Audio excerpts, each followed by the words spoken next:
Brilliant. So yeah, we are in this fantastic place, and it means a lot to me because for me, I can really close my eyes and see a lot of my students here, see myself, see all the lectures. So it's great just to be able to do my inaugural here.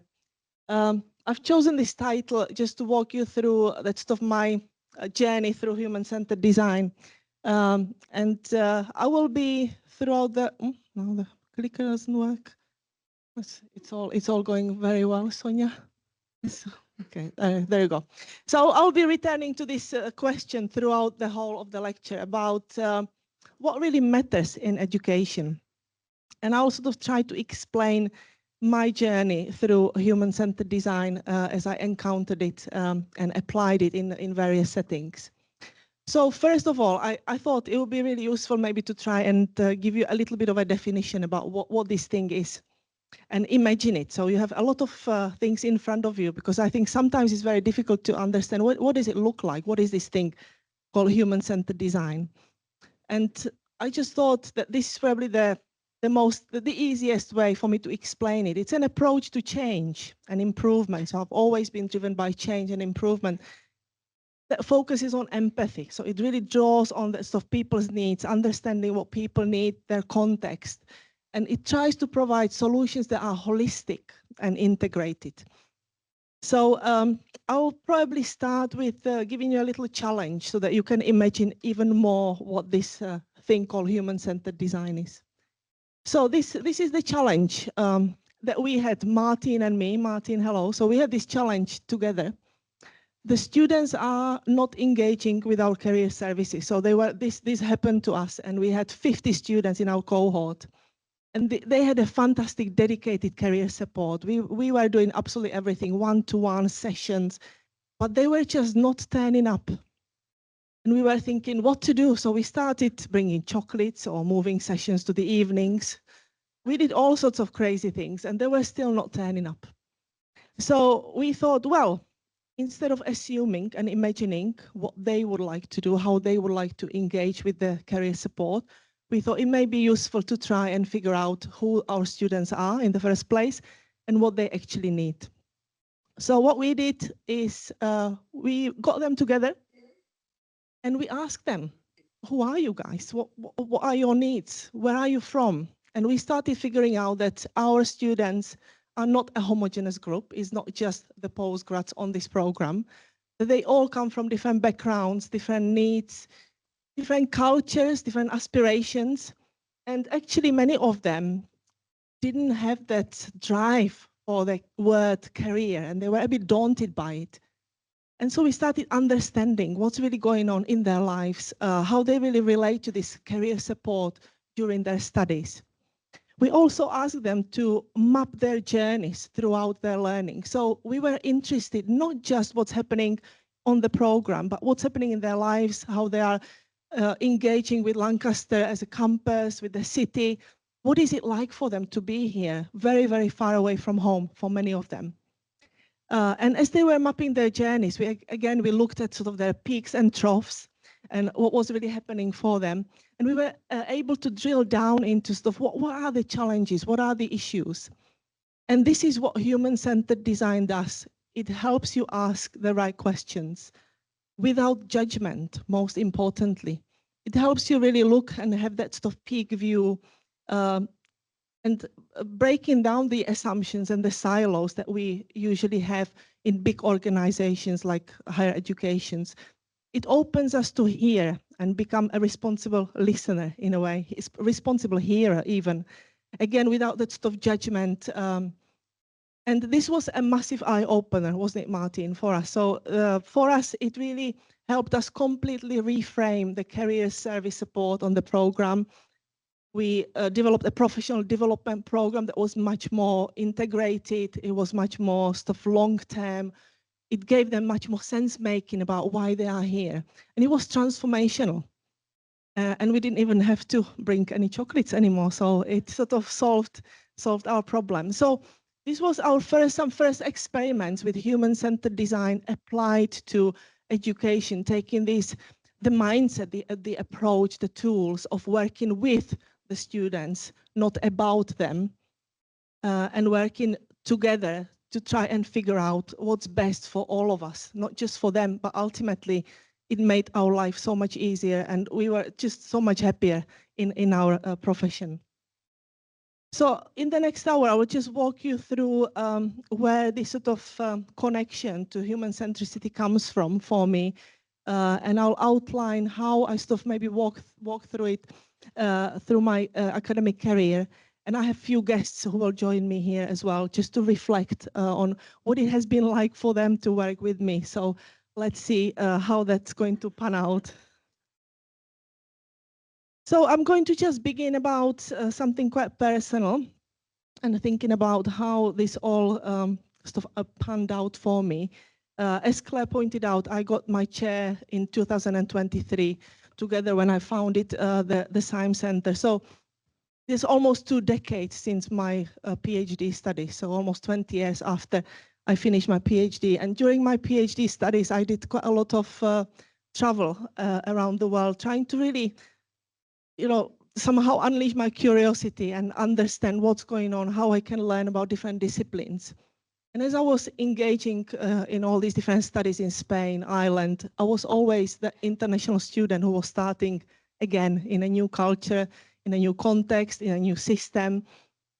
And I was sort of observing all these systems and how it works and how it doesn't work.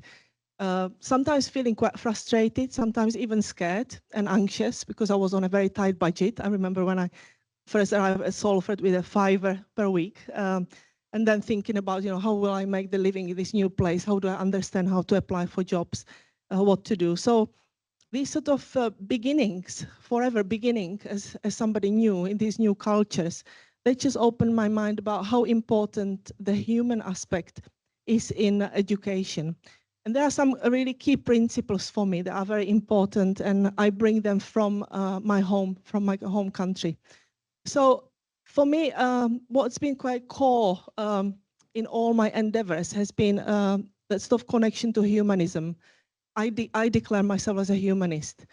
And that comes from Jan Amos Komenský, or Comenius in English, who was a scholar of the 16th century, so a little bit older than me. He was born very near my hometown, so he comes from the same region, and he was born in March, so I always think I have some connection with him. I studied in the school that was named after him as well. And you see this class of 1991 from that school. And for us, the human rights and humanity, we didn't take it for granted because we are the revolution children as well. So the Czech Republic, or Czechoslovakia, then we gained our freedom again in 1989. We were 15, we were in that school when the revolution came. So we had to fight for some basic human rights, like the right to think free thoughts, the freedom of speech, the freedom of movement. So all these principles were really strongly ingrained in me. And Komenský, in his time, he traveled and he was exiled as well. And my dad always said, you will be exiled. So I exiled myself voluntarily somehow. So again, it's a very, very close connection there. But he was also putting a lot of emphasis on giving abilities to children to be schooled, to come to school, to women as well. Already then, his big work was Janua Linguarum Reserata, so the gate of language is open. So he was a linguist. He wrote a lot of dictionaries. And maybe some of you don't know, but the beginning of my academic career was actually dictionary work. So I compiled a few dictionaries, and just like Komenský, I implemented a lot of pictures, the picture aids for people for whom maybe the text, the analog text, doesn't speak to as well. So I always believe that there is some other ways of communication that we can bring to the world as well. So for this, through my travels, through this really deep connection, I thought, my mission here, my purpose is to make some change, to make these systems that are bad, make them better for our young people, for the young generation, and really put that human into the center. So then just following on from this, when I first came to Lancaster in 2007, it was almost like living this again. And I was appointed the international programs leader at that time with Susan. Susan, hello, lovely to see you here. And my mission at that time, it was a dream job. It wasn't a job at all. It was just amazing. It was this opportunity to basically travel the world and make sure that our students who are coming from all over the world, that they have a really good transition to the education here in the UK. The big driver for me was to really shine the light on these deficit models of international student support that we at that time had instead of goodwill. We were putting a lot of emphasis on segregating international students into specific groups, giving them this special support because they were special, they were the other, they were the different. And I was sort of thinking, but wouldn't it be better to have people together to integrate those different learners and really make that change of that deficit approach. So yeah, I mean, I was so fortunate that I was able to go to the place of my students. I saw them in their context. I saw how they lived, their value systems, and believe me or not, they could not be more different than what we have here in Lancaster in the UK. At that time, I was really inspired by the concept of students as partners, developed by Kathy Boville and Mick and Ruth Healy. Mick, maybe you are online. Hello. And they really opened my mind to sort of how to work with the students on as much as we can on this sort of parity, on the equal basis, or really putting the student in the center and try to figure out how they can really belong to this new place. I was also really inspired by Piaget from my early studies of teaching and learning and his constructivist theory, where he really believed that we bring something from the place where we come from. We bring that stuff, definitions of things, and we are building on that knowledge. We are not an empty vessel. We come with our context.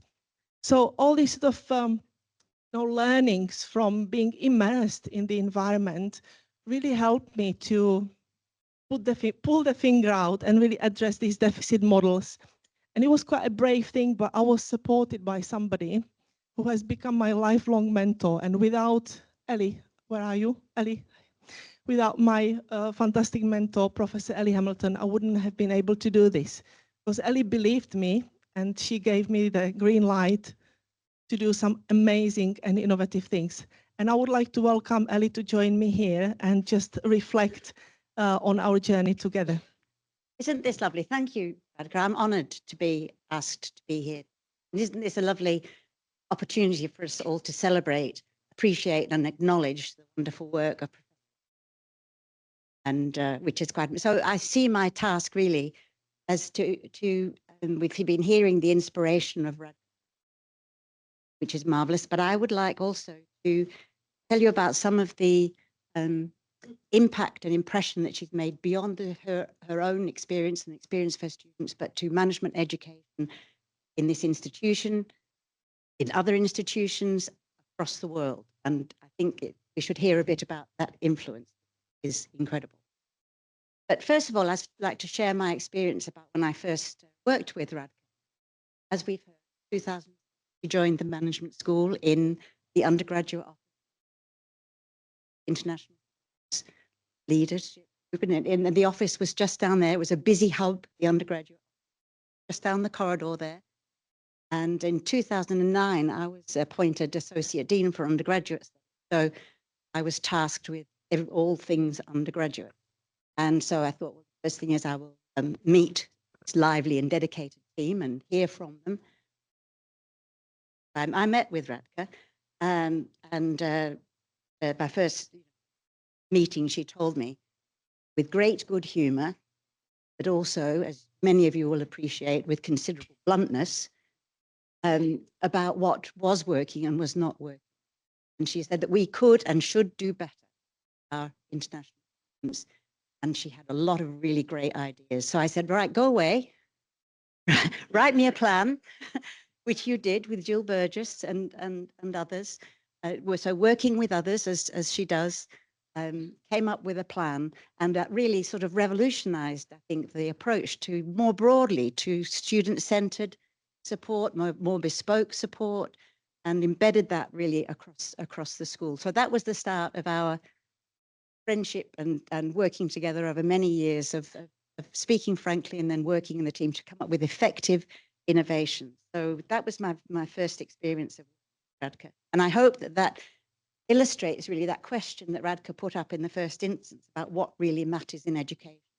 So that is her approach. And I hope that's just a small illustration of how effective that can be to ask that question and then put it into practice.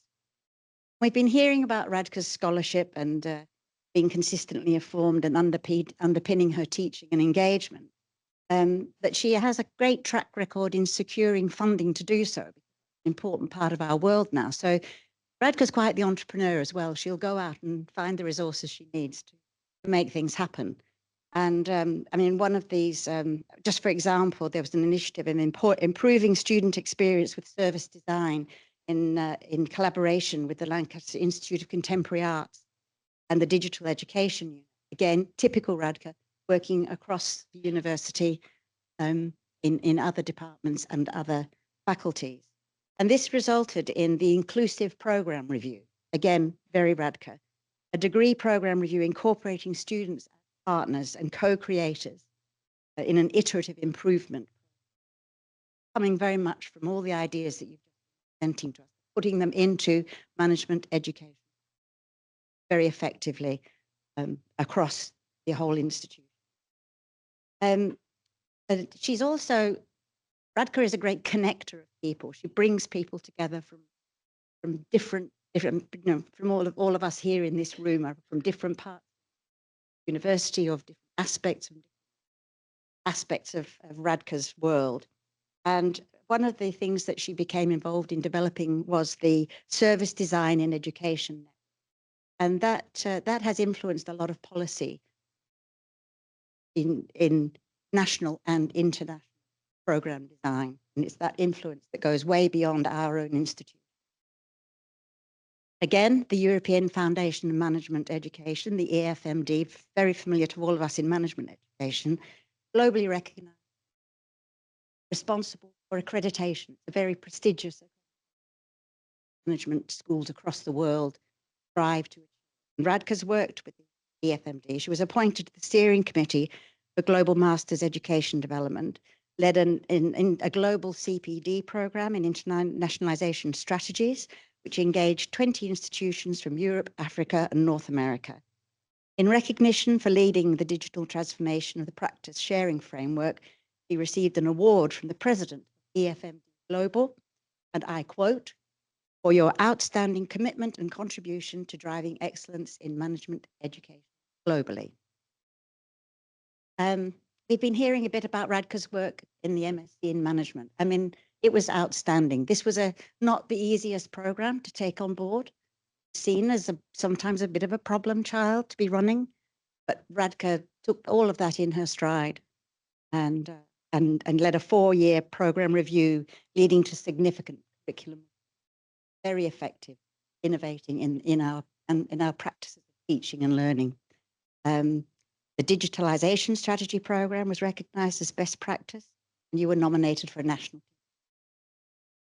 But her leadership in the MSc in management was, and I think she should be commended for that. Again, that's based here in the management school and within our own institution. But again, let's not forget that her influence goes way beyond nationally and internationally. And her work has been recognized by many awards. The digitalization strategy, as I say, which has been a huge challenge to all higher education, won a Dean's Award in 2020. You've been appointed as a Chartered Association of Business for Learning, Teaching and Student Experience, a Certified Business Management Educator, recognized by Lancaster Education. It's endless, it goes on. But I'm just trying to give you some of the detail and some of the real granularity of this woman's achievement. I think we just need to reflect upon and appreciate this evening. Significantly, Radka was a pioneer in achieving the Advanced HE Principal Fellow. I cannot underplay how difficult that was. In this institution, there were one, maybe two people who had achieved that. And now, not then. This is what I'm saying, you pioneered. There were I think there was only one or two when you were going. So Advanced HE, just to be clear, is the professional organisation dedicated to improving HE globally. Supports institutions, staff, students, fostering teaching excellence and leadership. It awards professional fellowships and manages the professional standards framework. The chief executive of Advanced HE emphasises that you have to be a kind of strategic leader to get the advice really on your game. And in a letter of congratulation to Radka, he pointed out that principal fellows at that point represented less than 1% of all people within Advanced. So top of the game at that point, and you were pioneering. Very important, leading the way for others as ever. So finally, I just want to reflect a bit on the other aspect of Radka's work, which is her engagement work, her developing and connecting these strong networks to implement mutually beneficial engagement. You consistently use your scholarly research to bring people together, make a difference out in the world. Important, and you're really good at it. So Radka is an institutional leader who create, develop, and sustain reciprocal relationships with key stakeholders.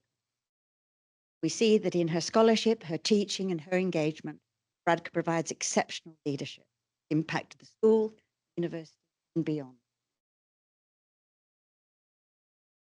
You've designed and implemented innovative educational practice by continuing to ask what matters in education. Long may you continue doing. Thank you so much, Ellie. That's all right. It's just so lovely to hear it from all these fantastic people. Like Ellie is so inspirational, you know, such a persona for Lancaster.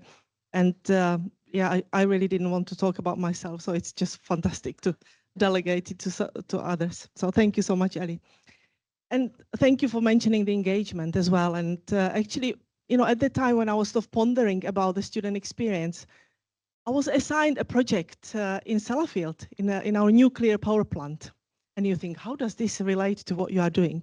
I mean, it's a very similar environment, actually. It's highly regulated, it's massive, it's very bureaucratic, very complex. And I was invited by a fantastic professor, Professor Martin Friesel, to join him in the endeavor to really understand how this big nuclear power plant can go about change. And we were assigned this by Joe Telford. Joe, I think you are online. Martin, I hope you are in the ether as well, and you are listening to this, because I couldn't believe my luck. I mean, look at my face. I couldn't believe it. So I kept asking Martin, like, why did you choose me? You know, and we were such a good team. And Martin taught me a lot about how to research human needs in this very complex environment. So I learned a lot about how to really understand, how to ask questions, how to go about it in a sensitive way, how to immerse yourself in the environment. So this was a massive training for me in empathy, but in how to collect data in a systematic way, and really how to understand the problem. So in Sellafield, we were really informing the board about how to understand what's going on with the workforce, how they need to be communicated with, very similar challenges that we have here in higher education. I had the time of my life. And this was when we were when we first arrived on site, and we had to be trained in all the security. So, you know, these memories, and it was just a four-year project where we really tried to figure out what is the right, what the problem is. And this really sort of led me to think about being a bit more systematic and learning some new approaches to defining problems well, to understanding how to change what we can see around us. And I was really sort of reaching out and searching for different tools and approaches about how to deliver good value, but at the same time, I was really driven by efficiency, and I still am, and I think it's the Czechness in me. So we're quite an efficient nation because we're tiny and we have to work stuff quite hard. So that stuff, human centricity and efficiency, that good value, that was something very important for me to figure out how do I go about it. And I was initially quite a big promoter of lean. So from that stuff, experience with lean and with that stuff, humanity that was somehow missing a little bit for me in that stuff, lean approach from Toyota. Ellie already mentioned that I got awarded this big project, which was a fantastic, life-changing project. And I yet again had to go and search for some inspiration and somebody who could actually tell me, what is this service design thing? How does it work? What does it mean to have service in education? And Service Design Academy in Dundee brought really the light to my life. And we, together with Katie Murray, Katie, you are online. Katie, we're sending much love. So Katie really welcomed us to Dundee, and we established this movement where we really try to think about how can we use design, the concept of services, but also efficiency. At that time also, I worked with Professor David Pettifer here in the management school. And just the memory of David, when David at the time told me, I think you can do something with that design thing, whatever it is. So, I always remember that moment where he really enlightened me about this. And also Professor Rachel Cooper, who really encouraged me to pursue this, because I had a lot of self-doubt. I didn't really think that this sort of service design can work in higher education, and I was a bit shy of talking about it in the first place to start with. But from that moment, I was really experimenting en masse. I had about 400 students and staff all over the globe, in Portugal, in Ghana. So we were really embracing this change using the design principles.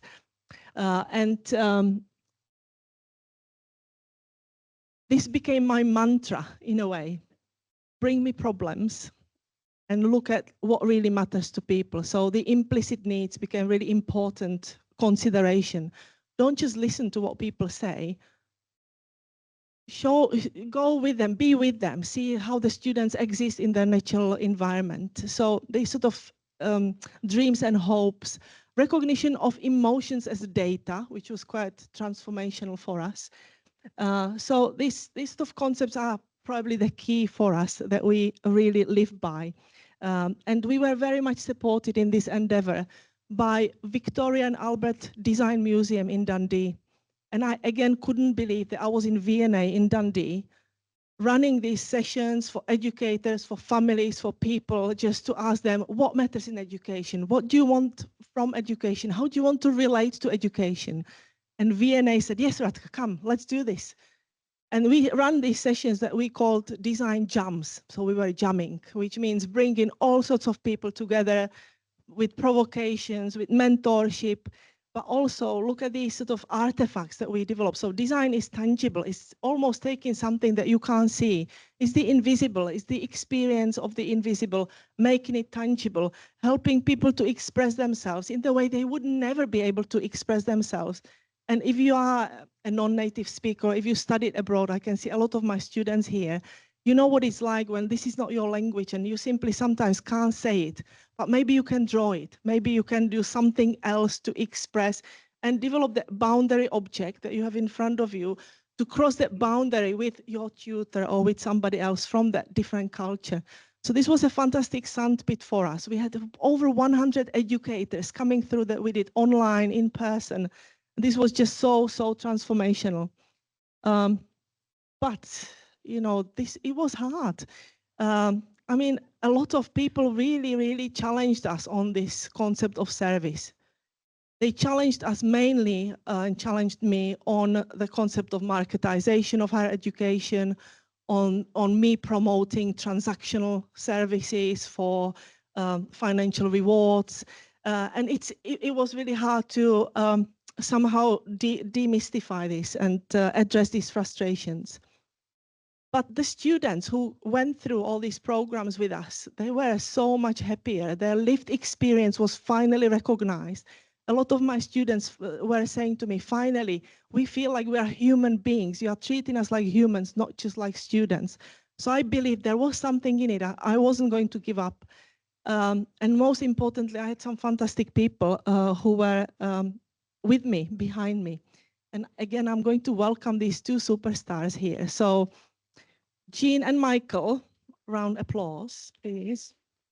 So Jean has been flying this flag for, I think it's now 3 decades, Jean. I mean, getting there. And honestly, she's been just such a supporter of me from the very beginning, from the very first phone call. And Jean is a Lancaster graduate, so Lancaster alumna of education research. I mean, Michael is a Lancaster professor. So this is a Lancaster trio.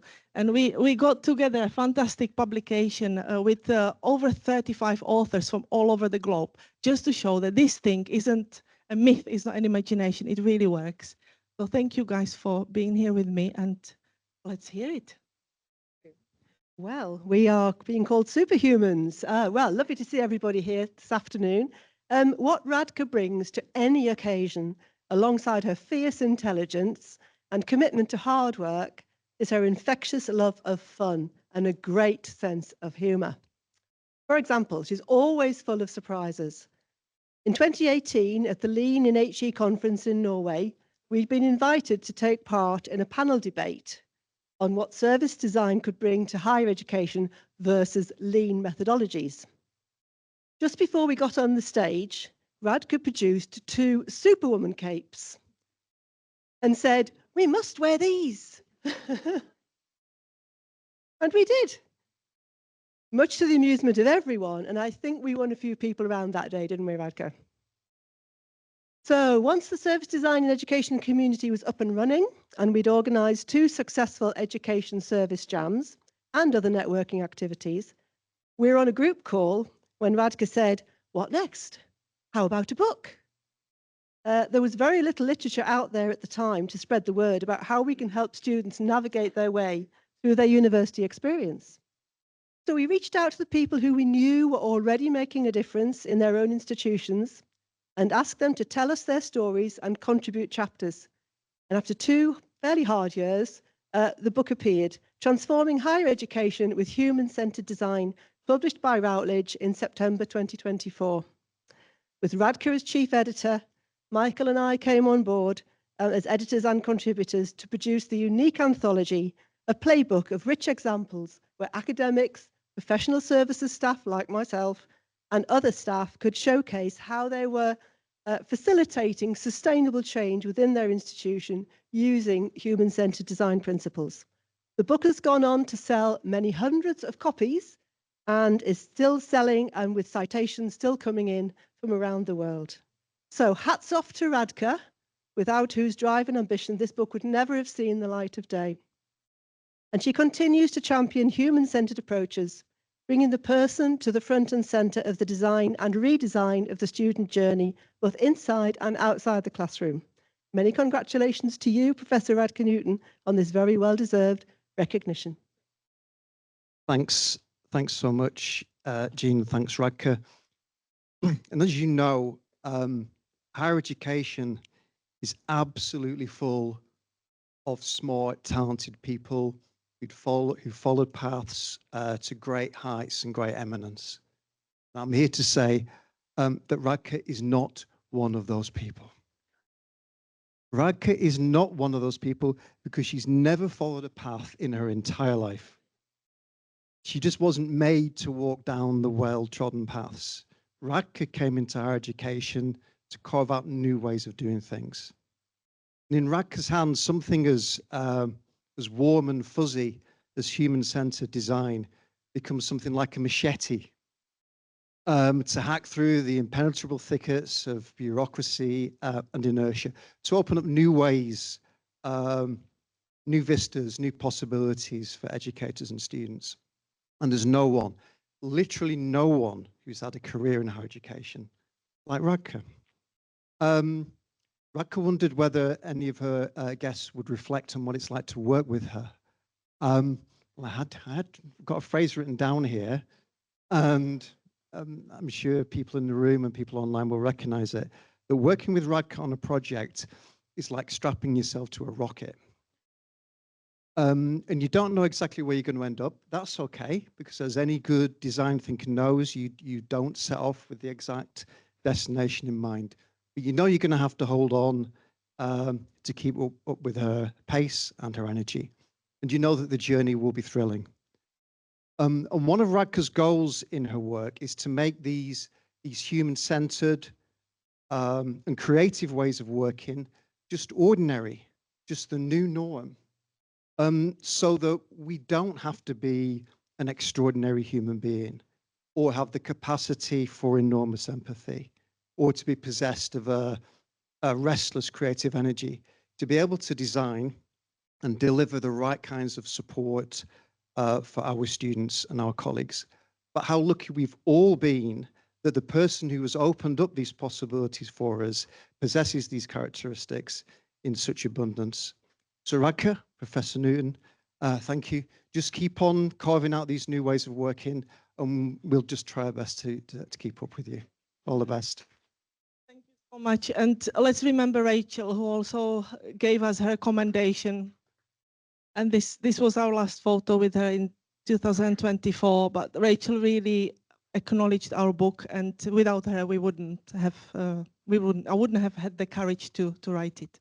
So design really opened a lot of doors for me, and I wanted to bring it to the curriculum. I was really desperate to think, if people matter, the design gives me some sort of a good grounding. I really relate to it.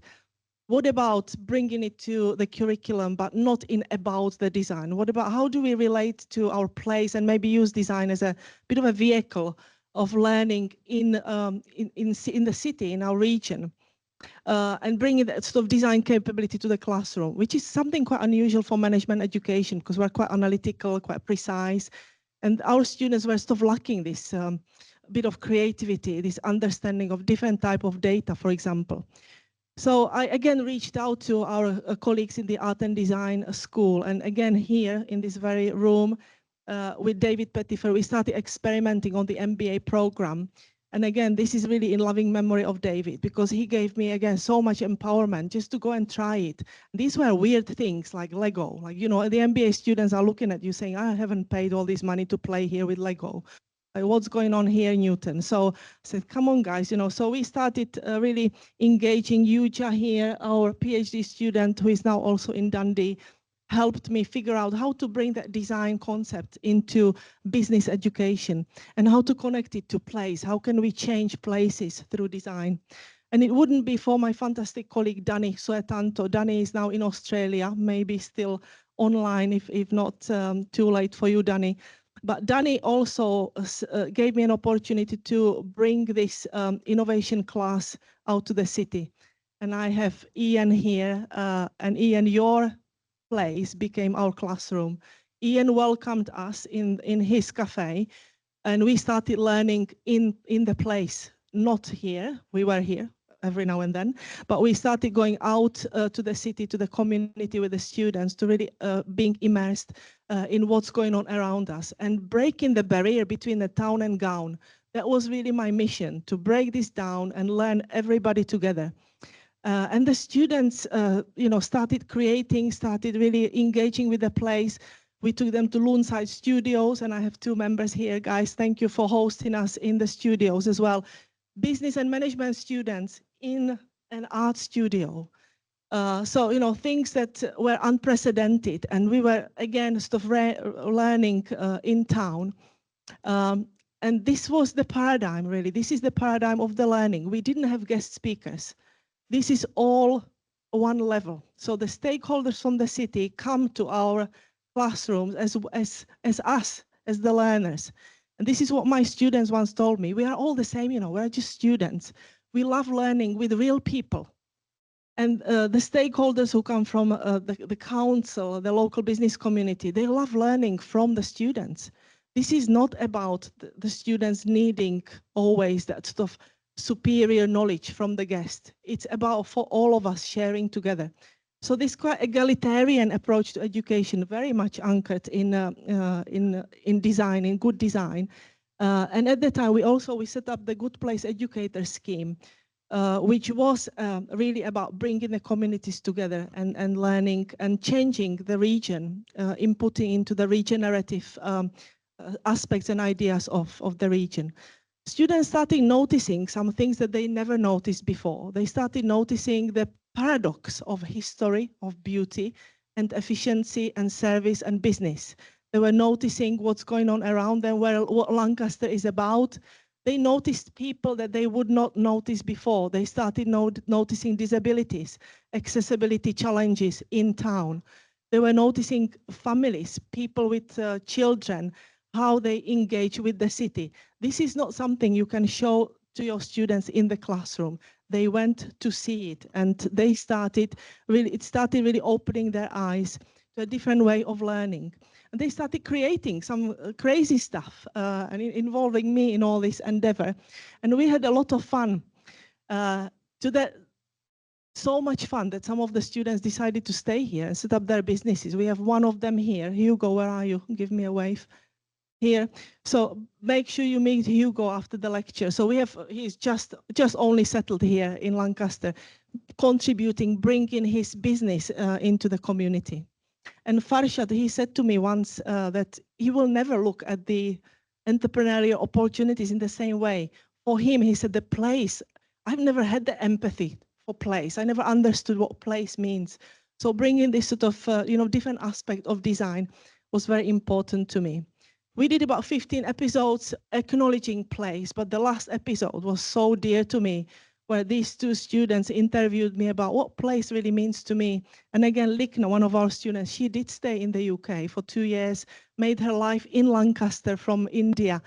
Unbelievable stories of our students who are not just transient, they are not just students, they are citizens, they are agents, they are empowered to contribute to this place that we all call home. And so this was a fantastic achievement for us to see something like that coming live. We published about that stuff civicness, so we're stuff provoking a little bit that stuff ivory tower that we are sometimes locked in the civic conference, and we launched with Katja, who is online. Katja, lovely to have you in the ether. Something that we call a regenerative curriculum, where everybody learns together. And really contributes to the regeneration of the place. So then I thought, well, if people matter, if the place matters, if we have that design, we need to really share that capability more widely. And I started really thinking about this, how can we co-create the futures together in this big ecosystem that we have around. So my most recent work is really around designing policies, and you can see some, again, stuff, a little exhibit here that I will talk to you a little bit about. But this is really about bringing that design as a capability to the city stakeholders, thinking about how we can all contribute to the future better. And this project, it's a project that is still alive. It's so dear to me, and it's fantastic. And just yesterday, I was talking to the Morecambe Tourist Board about the project, about that sort of readiness for this big innovation that we're expecting on Morecambe Bay. So we're expecting a big Eden project being built, but we are querying the readiness of the community and how this big innovation is going to impact on all of us. So together with Miriam, who is here with me, we created a mapping process for the experience of the transport, of cycling, walking, because we were really challenging the fact that we can't all drive to Morecambe Bay. We need to find different ways. We again implemented some creative ways that design helped us to show the emotion, the experience of those journeys. And again, we sort of embraced it with our Lancaster City Council colleagues, just looking at what is there, what is it like to walk there. You wouldn't want to walk there, really. So that's that provocation that our colleagues in the council really embraced. And they really used our expertise to inform their policies that would be now more sustainable for the future. We engaged a lot with the public, with the citizens as well. We have some postcards around, scattered around, just asking what do people want to see in the region? How they want to live. And we challenged that last mile, that very inaccessible last mile of that stuff for many businesses, that last mile for the small artisans That's just very difficult to achieve, to maybe push their products to where they should be. We launched a Powered by Place ecosystem resilience toolkit. And I would like to welcome my last speaker, but not least, Jane, who really helped us connect with the local community. And you always need a champion, that practitioner champion that Jane is. Thanks, Radka. It's exactly as one would expect when working with Professor Newton, that even this, her inaugural lecture, is a collaborative venture. I speak as someone who's now worked alongside Radka for about 4 years on projects of benefit to the local community, using methods that can take some explaining, as you've seen some of those today. Starting out from a shared passion for place-based regeneration and people-centric innovation, we began working together in an informal partnership that blended academic and private sector methods. I had the privilege of working alongside Radka on the iConnect project, for example, where we explored how to improve the walking and the cycling route between Lancaster and Morecambe, something that's fairly crucial unless we're going to expect everybody to drive to the New Eden project. What struck me most during that collaboration was Radka's consistent insistence that what we categorise as an infrastructure or a transport project was never just that. A path is not simply a line on a map, it's an experience. It's about safety, dignity, confidence, belonging, and about who feels invited to use it. Radka has a rare ability to see both the system and the people within it. She listens and she observes. She treats lived experience as real evidence, which is rare. On iConnect, that meant understanding not just transport patterns, but fears, aspirations, habits and histories, the human stories that make a place exactly what it is, and which we're very proud of in this area. There are many engaged civic partners in Lancaster and Morecambe district, putting a great deal of time and energy into improving our local area. You'll see a lot of them here today for exactly the reason that they've all very much enjoyed working with Radka. Radka's taken the time to get to know many of them, to understand what they're trying to achieve. She's adopted this area as her own and uses her confident, cheerful resilience in the face of manifold pressures and barriers as to why on earth we'd bother doing half of these projects, to match the enthusiasm of local partners with highly informed and active support. iConnect has led on, as Radka said, to development of an open source toolkit which gives collaborative partnerships the ability to map out future scenarios to help shape their collective thinking about issues such as the climate crisis. This in turn has led Groundswell to develop a place-based innovation toolkit that helps these same groups to move from scenario planning into practical action. All of this is part of a wider concept that Radka has mapped out to better equip civic agents to generate local impact, so that we're not constantly just putting on good nature. Surely this is the definition of someone working with a systems mindset. The network that Radka has activated by bringing the university out into the local area and by bringing civic agents into the university demonstrates the potential power of that local agency. It shows what can be achieved if you really do get this triple helix of academia, public and private sectors working effectively and courageously together, without status and formality, but with humanity and understanding. If we're serious about regeneration, whether that's about education, our towns, or just the connections between people who live in a place, then human-centered design is not a soft, fluffy afterthought. It should be hardwired into every infrastructure project. So I look forward to seeing where Radka's thinking will expand next, and I look forward to working with her on many more collaborative projects. Thank you. Thank you so much, Jane. So yeah, this real endeavor was published as a policy briefing. We made it to many sort of policy documentation, but most importantly, we made it to Harvard. And you know, when you really feel like you've made it, I really felt like me, Marianne and Katja, we were there. We were presenting in the Design Research Conference. And we met these superstars. So for people in design, these two professors, and one of them, you know, I have a book here that Jean just gave me the book. I said, yeah, it's Don's book. I met Don. it's just unbelievable. So you really feel like we've put Lancaster on the play. We presented the Lancaster experience in Harvard. I mean, this is major. It was major for us. It was a 15-minute fame, but Don and Enzio asked us to stay behind. So these two profs stayed behind after our talk for over 2 hours. More, Miriam, more. We were like, what's going on? Yeah, can we please go? Yeah, can we just go for dinner? I mean, so, yeah, I mean, OMG.